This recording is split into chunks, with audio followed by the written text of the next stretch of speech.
our stuff. And wishing everybody Merry Christmas or whatever. Anyway, here you go, Carly.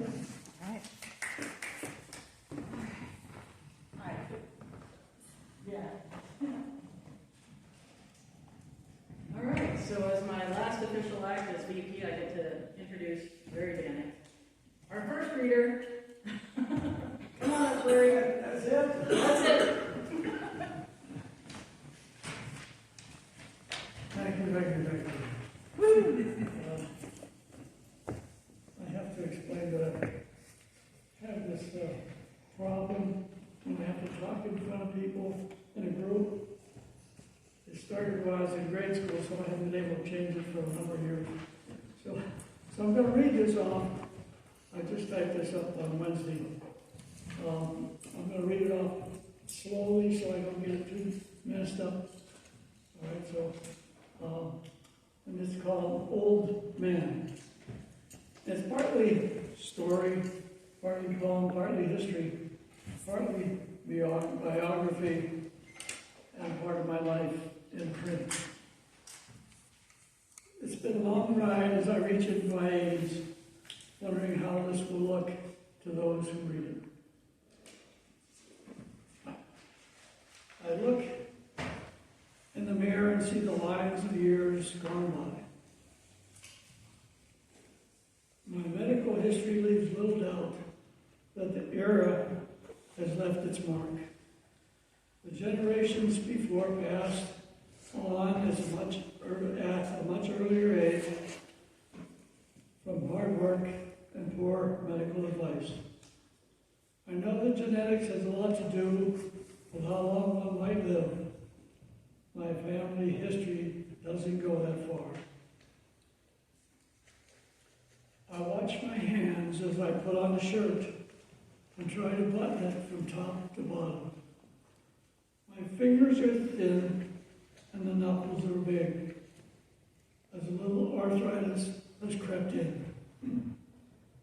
I need my fingers and hands to type out the words of this story and others I pursue. There currently isn't any pain, but that's today. Yesterday and tomorrow did and will affect everything I do. I try to stay active as I know time is running out, and I will keep moving, and I need to keep moving. My treadmill sits beside me and waits for whenever I might find the urge to use it. The stair stepper in the basement has become a rack to hang things on. The laundry room is down there, and I walk those 14 steps as often as I need to. I find that might be the only exercise I get on some days. I sit in front of the computer and read current events and comics for entertainment. I don't seem to have the passion or interest to watch TV shows all the way through. I haven't been to a movie in so many years I can't remember. Life changes are obvious, and then again not so. Some days I feel like nothing has happened to make me feel old, but other days it hurts to think about. I have a driver's license and do my grocery shopping needs done. The closest store is 5 to 6 blocks away, but I never walk it anymore. I think I could, but still the thought of crossing streets and dealing with broken sidewalks limits me. The fear of tripping and lack of good balance enters my mind. Winter is a shut-in time for me. It's when I do most of my writing and hardly anything outside. If I have to shovel snow, I know it will hurt for several days after. It doesn't stop me though, and I do whatever I can to ease the pain. Summer is my go-to time, as I spend as much as possible outside. I dig and plant and weed and breathe the warm air that is missing from the previous cold season. about things that are not edible or too much of one kind, but it's the fact that I can be out there with the dirt under my nails and the sun on my head. In the end, I will pass this off to the next set of people who to write their stories and tell their lives. The sun will set on me and others, and I won't cry for myself. For I have lived a good life and wished others the same. All right. Thank you. Thank you, Larry.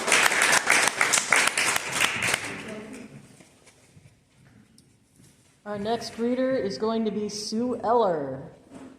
As soon as I get my glasses.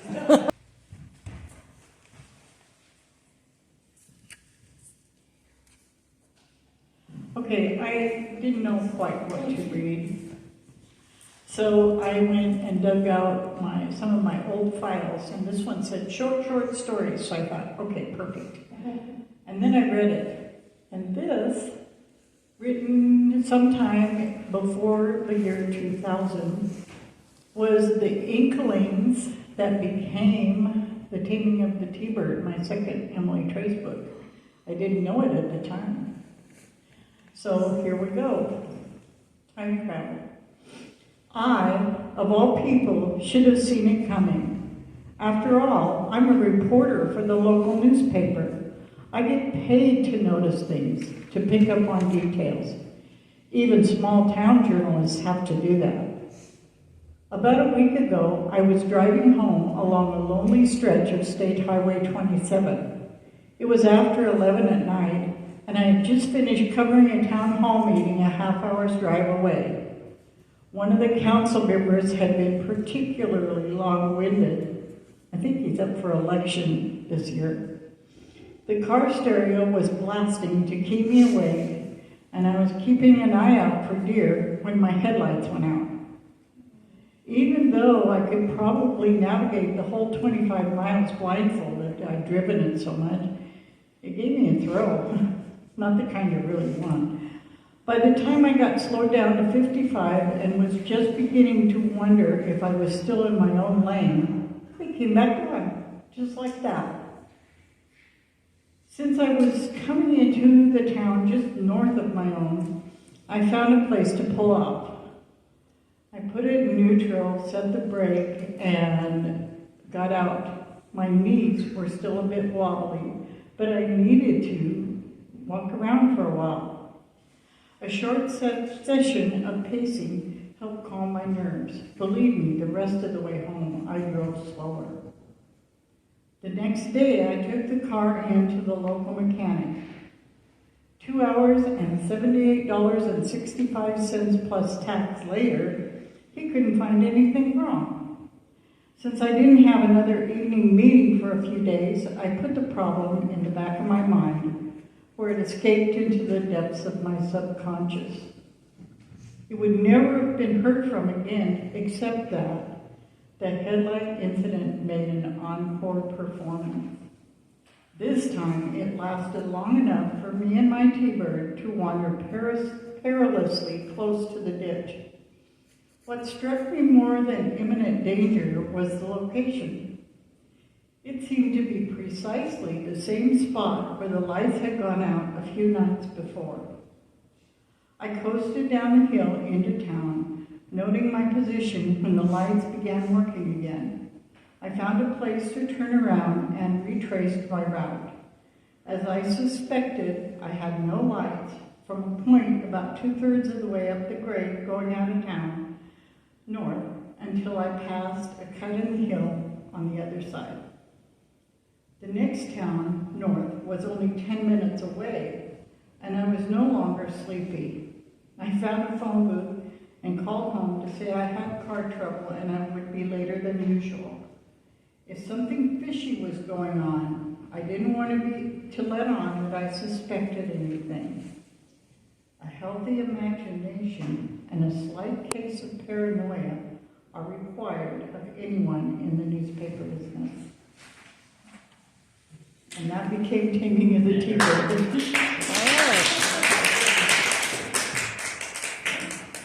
Okay. Our next reader is Jennifer Day.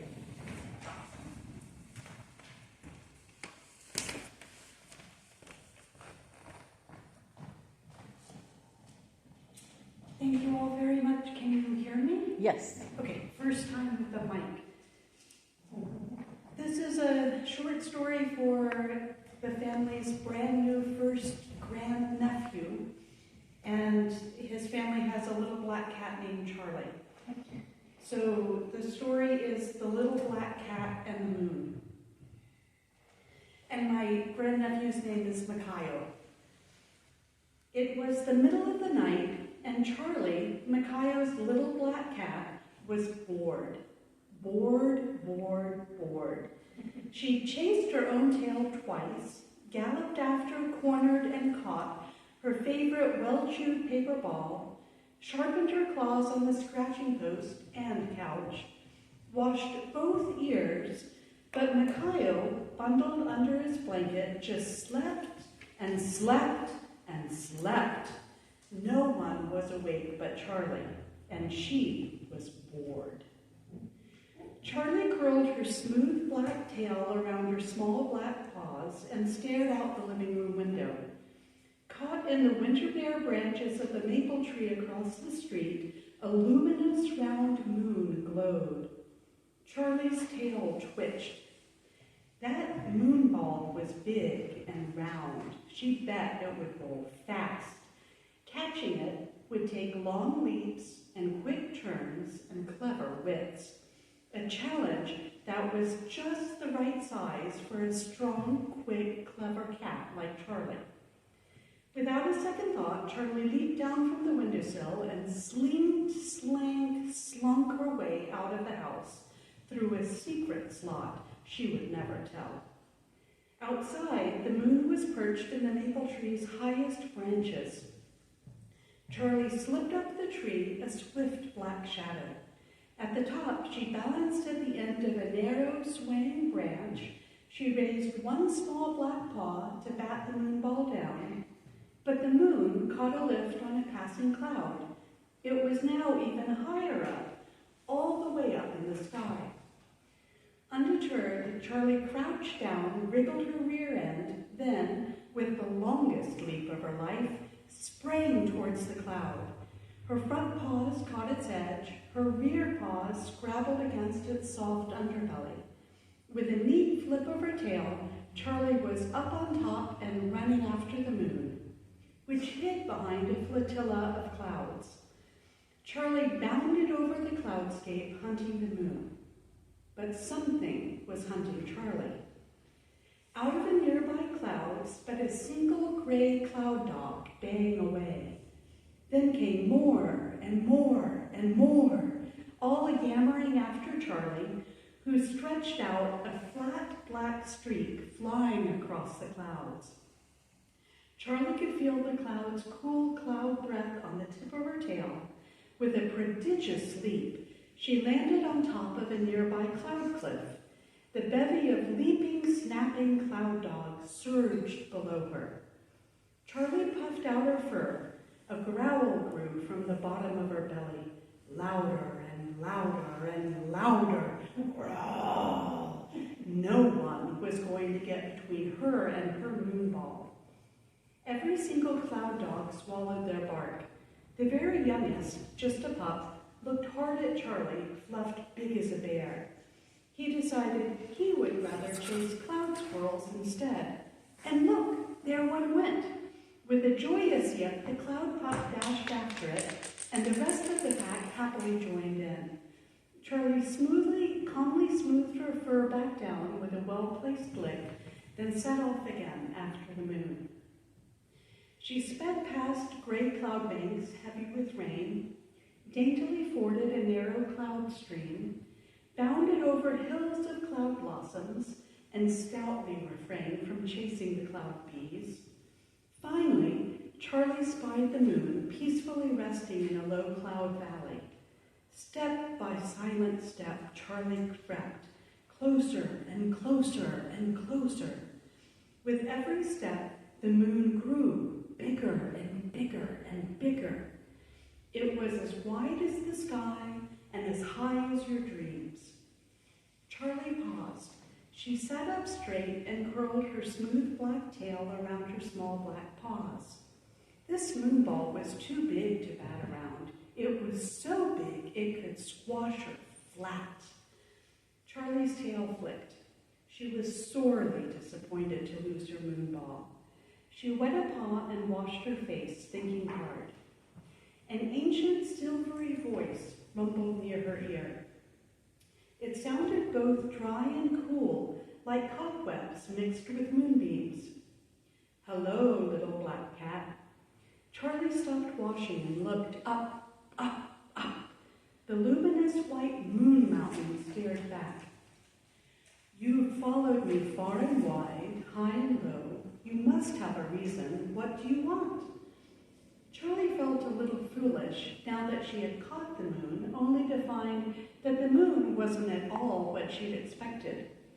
"Actually, Mr. Moon," Charlie replied, on her best behavior, because she'd always been taught to be a polite cat, even if she didn't always do what she was told. "When I first saw you, you were a lot smaller." "Ah, that was a matter of perspective. I thought the smaller you would make a fine new ball that I could, well, play with." "I see. But now that I've met you, you're much too big to play with." Charlie, ever honest, couldn't help but add, "And I did so want a new toy. I was so bored." "Well, I'm not a toy, at least not for little black cats." Charlie agreed, even if she was still sorely disappointed.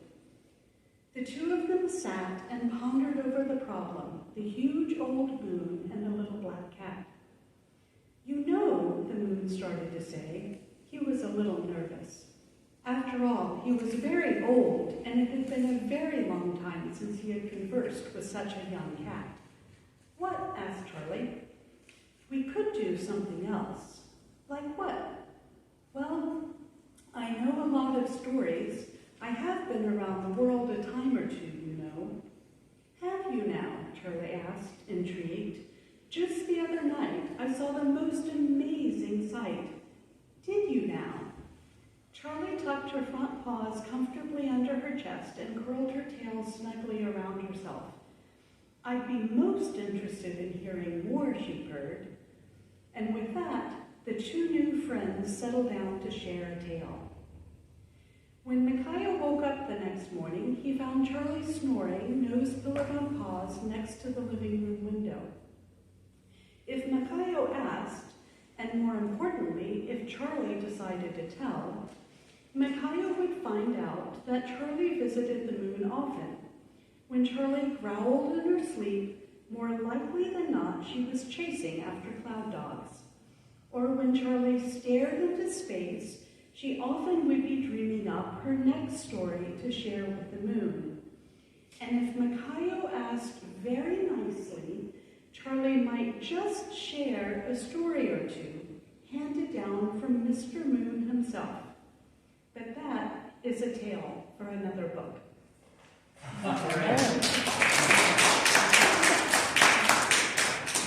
Thanks, boys. Our next reader is Dave McChesney.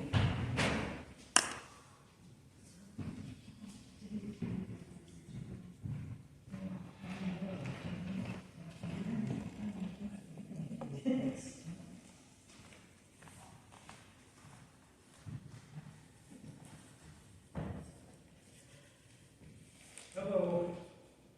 What I have today is an introduction to a short story, or the beginning of the first scene of a short story that I wrote 6, 7, 8 years ago. It's called Mr. Townsend's Chronometer. And it's based on the Stone Island Sea stories. It's a takeoff of them. It occurs later than anything I've written so far. And it goes something like this. And you might recognize some of the characters for anybody that's read any of the stories. William Townsend watched nervously as the Admiral's barge came alongside. He'd known Edward Pierce since their days aboard HMS Theodora when they blockaded the French coast. He'd been a midshipman there, and and Pierce was the frigate's third lieutenant. Still, an unexpected visit from one superior before sailing was nerve-wracking. Presumably, the visit would be short. The tide would turn soon, and the opportunity to depart would be lost. Townsend gave a last-minute glance to ensure sideways, Marines, and the bosun's mates were in position. The barge hooked on at the entry port, and Pierce's cocked hat appeared at deck level. Pipes squealed, sideways saluted, and Marines stamped muskets to the deck. Townsend doffed his hat, and Pierce returned to salute. "Welcome aboard, sir." "Thank you, William. My visit is more of a personal nature, so do not imagine I'm here to cast a critical eye on your departure." "Yes, sir." "If you have a moment, we might go below." "Certainly, sir." Townsend nodded at Everett, the first lieutenant, to carry on as he and Pierce made their way below decks. "Pardon the disorder," he said as the two entered the great cabin. "With getting underway, putting things to rights has been a low priority." "I quite understand. And you are anchored, so there's no chance you will sail with the gangway still lashed tightly to the entry port." The corners of Pierce's mouth twitched into a momentarily, almost imperceptible smile. "I hope you've forgotten about that. It was some time ago." "A memory that persists, but only as such. It has nothing to hold against you," Pierce, the package he'd been carrying, and set it carefully on the table. "And now the reason for my unscheduled and last-minute visit." "Yes, sir." Unwrapping the package, Pierce said, "It's a chronometer, Commander Townsend. I know you have two aboard, and I don't expect you will need to use it. Mr. Smythe found it in a shop just off the waterfront and is sending it to an old friend in England. Something of a memento from Vestica in this world." Townsend looked closely at the timepiece. "I wouldn't use it at all, sir. Even now, it's not set to either Greenwich or Ipswich times." "True enough, William." Pierce took a seat. "Mr. Smythe found it in a shop run by a most unusual little man who claims the device's agent. One of only two left from centuries ago. Yet, accurate chronometers were not developed in our world until mere decades ago, and I hear the same is true in this world. Yet it is claimed to keep very close time, the problem being there is no way to set it. One must account for the constant error between it and whichever prime meridian you choose for navigation. A simple process, to be sure. It would vex the young gentlemen should they be required the extra step to work the ship's position. Mr. Smythe did suggest that if you were willing, you could compare it with the chronometers currently on board. By the time you reach England, you should know just how well it does or doesn't do." "Aye, sir." Townsend carefully picked up the item in question and looked at it closely. "There's something engraved on it, but damned if I can make it out."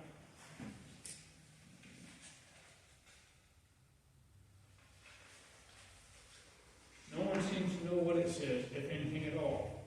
Pierce stood and edged towards the door. "I'll take my leave and let you get underway. Have a safe voyage, Commander Townsend." He reached to shake Townsend's hand.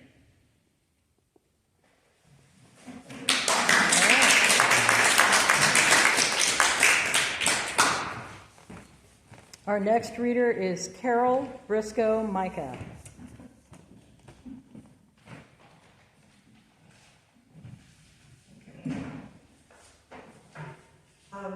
This is a much briefer segment of a larger story, and it's titled Stowed Away. After a 5-hour drive to the Tacoma Harbor, I was to meet a sea land ship at 3 p.m. arrival. Now, this port is a different one than the last time I met my friend John. Normally, there would be a hubbub of activity on the huge docks, with deckhands everywhere, trucks waiting to be loaded with cargo. As I drove in the gates, looking out across the enormous dock toward the channel, I was stunned. There was no ship, no people, nothing. I was both crestfallen and dumbfounded at what I wasn't seeing. For a second, it felt like a bad sci-fi thing where everything vanishes. Then, finally, far off to my left, I saw a man in a yellow raincoat under a small building. As I hustled over, he was surprised to see me. I explained my dilemma and that I was to meet the first mate. Oh, he said, the ship was 3 hours early and was moored in another area. We then hopped in his jeep, and he sped a distance across 2 docks and around a wide corner. There she was, a humongous vessel about 2 city blocks long and 7 stories high. My driver spoke with a man holding a clipchamp, who told me to go ahead and climb on up the slanted fold-down ladder to the first deck. Apparently, he had some clout. A sailor at the top asked who I was there to see. I told him and gave him my name, twice. Minutes later, Chad appeared. Though he expected me, he was also surprised. He said no women were ever allowed on that ship, and that immigration officers were aboard, which had delayed disembarkment. Thus he had to hide me temporarily, and led me down to his quarters, assuring me I'd be safe there a while. When he returned, he said all immigration folk were gone, but some of the crew was still aboard, and he had to hide me a little longer. He led me up a few more flights of stairs and opened onto the magnificent top deck. It had glistening hardwood floors, fore and aft, and long, tall, slanted windows all around to see the water far below. And there, to the floor of center, was a high plush captain's chair and a beautiful large mahogany ship's wheel in front.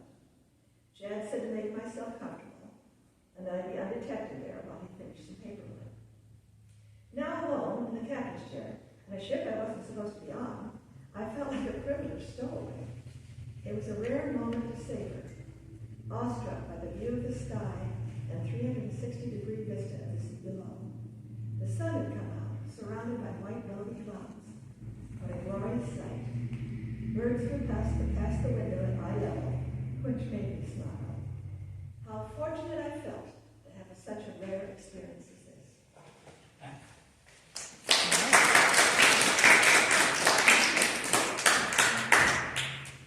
Okay, our next reader, I cannot read your last name. Roger? Oh, me, yeah. What's your last name? Aschenbrener. Thank you. It's all German. Okay.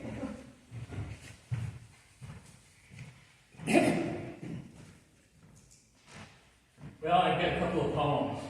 To keep it kind of short. It's called The Boy Who Stole the Show. 'Twas a night like any other at the circus, so it seemed. The crowd's anticipation, the spotlights on the center ring. Children crying, "Mommy, look!" Mommy's crying, "Elephant, look!" As if that great gray animal she'd seen outside a picture book. When the ring lights all went dim, and all the crowd made not a sound, except the crinkling of the popcorn bags and the beat of tiny hearts all around. A single clear and anxious voice arose among that silent body. 'Twas 2 point for all to hear. "Daddy, I gotta go potty!" So the show was started as laughter filled the buttered air. A cone of light appeared upon a dashing man with arms raised there. "Ladies and gentlemen," he calls, as silence falls again. "Tonight I'm but the second act, so let the show begin." There were green clowns and gators and flying trapeze, jugglers, bears, and elephants that bowed to their knees, big cats astride of horses, and you clowns should be warned. Dangerous dogs on unicycles with honky horns. 'Twas a magic night of wonder for everyone involved. The clowns were oh so funny, and around them everything revolved. But somewhere in the crowd there was one boy who was the most impressed. The potty boy who stole the show. One day to be a clown, I guess. Now, 'tis not of evil God's intent, this hardened hand of winter witch. Is precious to rebirth in spring, the summer crops, the food they bring. Yet, we in haste our judgment pass. This slush and snow, it cannot last. Begone, foul lust from road and alley. In parking lots you shall not dally. With haste we shall embrace your crust, with chemicals that may cause rust. A sandblast my undercoat? Alas, my car's loans overwrote. And now comes winter's final slander. That rodent twitched the weather candor. appears before his humble hovel, and yawns to hand by the trusty shovel. For springtime is still 6 weeks' distance. They are tormented, shall be persistent. Forsooth, the fender's further bent. Your deductible is now well spent.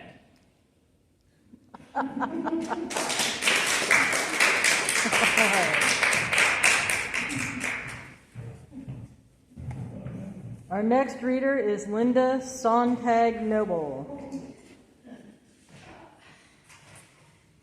Well, I'd like to share a little excerpt from my upcoming memoir that Sue is trying to help me launch.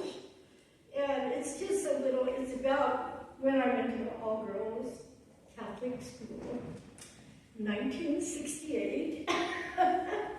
Okay, nuns have been given a bad rap. That is, they never rapped me on the knuckles. We sang a little song about them. They say the nuns at HNA are very fine. They sneak up to the chapel and drink up all the wine. Oh, I don't want no more of HNA. Please, Mom, I want to go, but they won't let me go. Please, Mom, I want to go home. Okay. That's our little song for the nuns. The teachers I had were kind, nurturing, and not at all abusive. They were, however, very strict and demanding. From 1965 to 1968, I lived with them, ate their food, and confided in the head sister. My favorite little nun, who taught Latin, would sweep into the classroom every day saying, "Another day, another dolor," which is Latin for sorrow. I liked her, and her routine, corny joke was just one endearing part of a truly lovely person I remember fondly to this day. At the same time, I would cry in the music practice room as the metronome went on for 2 hours a day. I was homesick and still grieving over my boyfriend Jeff, missing my family and old friends. After being a resident, also being a resident student, sometimes felt like being an outcast. The daughters of doctors and other rich fathers wanted little or nothing to do with the board. But that piano bench was my safe place, a place to just feel my feelings. My other favorite teacher who wasn't a nun was Leola Hancock, my drama and speech teacher. She taught me how to lower and project my voice by lying on the classroom floor and saying the Our Father prayer while deep breathing. She also told me not to be a name dropper, and that's not or tattletale. Later, she took me to a college rendition of My Fair Lady, where Bing Crosby sat directly behind us. I was 17 at the time, so he was no spring chicken. She encouraged me to join a speech contest, which I won. The topic was communicating with your parents. My parents weren't there.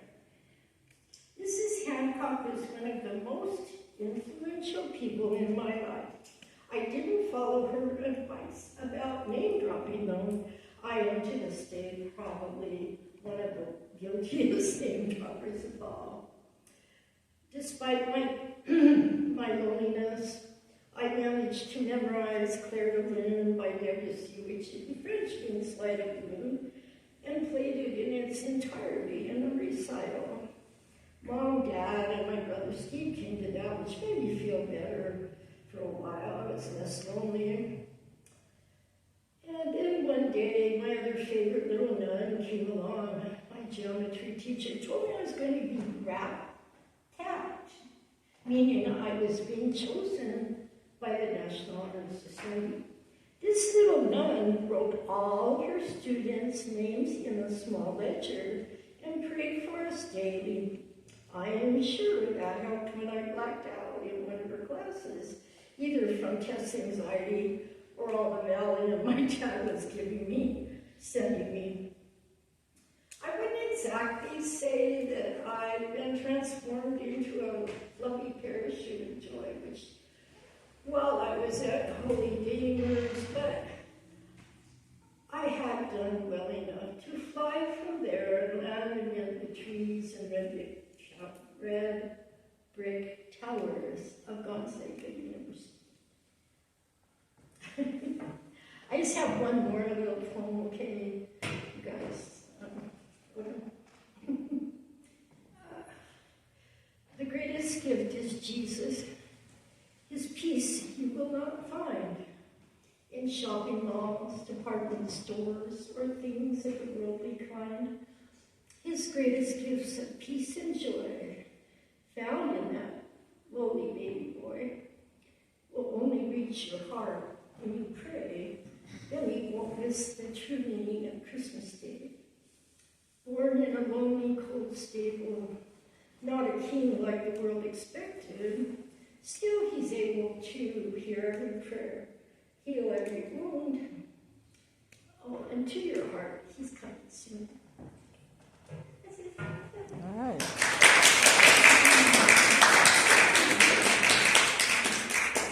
Sounds great. So I'm going to read from a portion of my second book. It's one of my favorite scenes. In my second book, my Spokane Guardians, the werewolves, 3 of them have gotten stuck mid-transition looking like Sasquatch. And in this scene, they're trying to make their way across Green Bluff to get to some caves to hide for a little while. So, it's nighttime right now. The road that twisted its way toward their target had orchards on one side and uncut forests on the other. They made their way through the fruit-laden trees carefully. The ground was already littered with cherries, making it difficult to walk without leaving what looked like a bloody trail of giant prints. When they reached the peach trees, things got easier. The golden orbs were not yet fully ripe and hung onto their limbs tenaciously.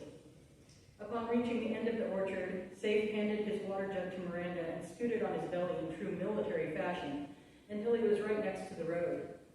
Miranda stifled a giggle. He looked like someone had thrown a bear rug out of their car window. Safe held up a hand and motioned Jennifer and Miranda forward.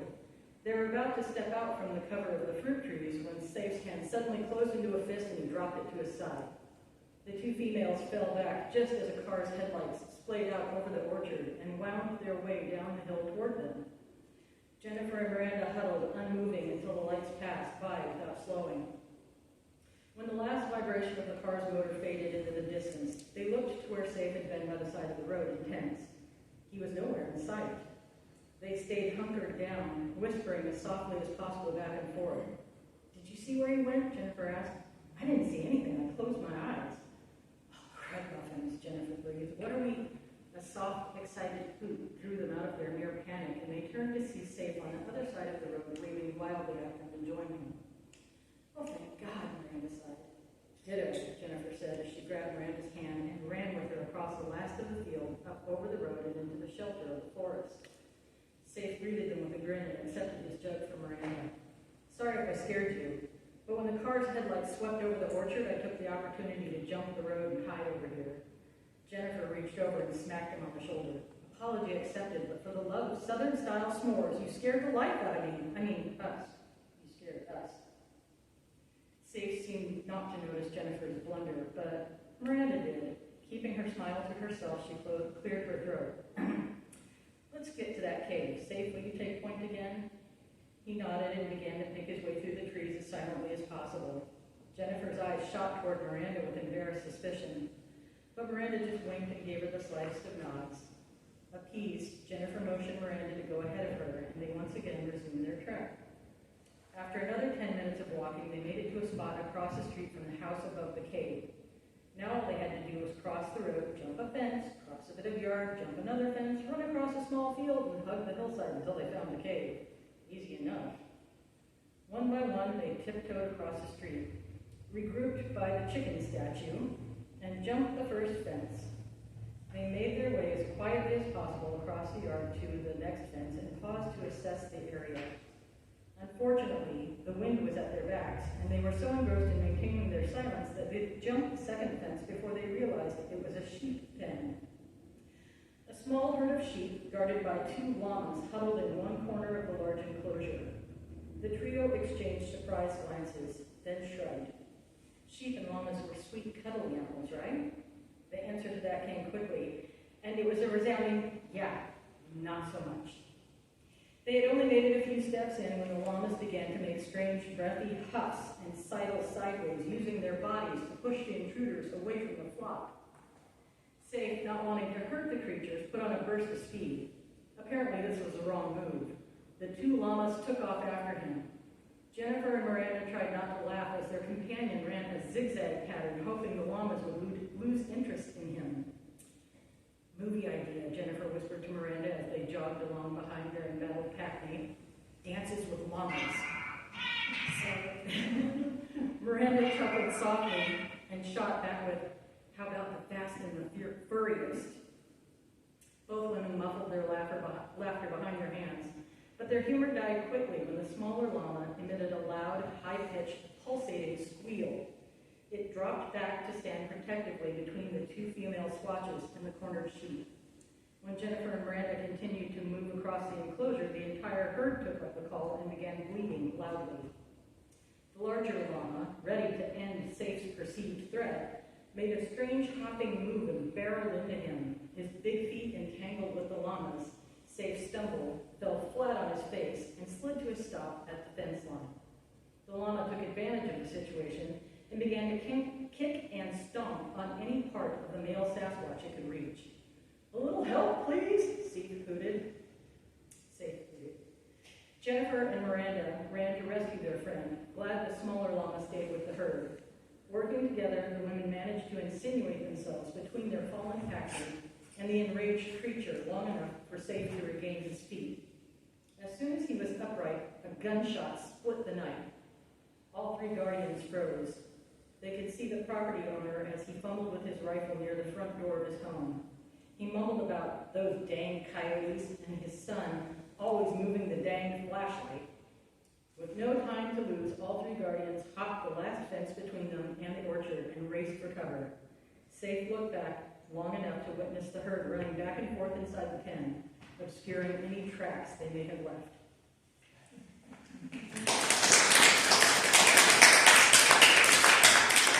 Would you like to bring us home?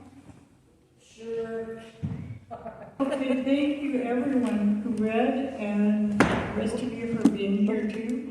We got lots of cookies and stuff back there. We'll break long enough for that, and we'll have our giveaway, and we'll have a happy holiday.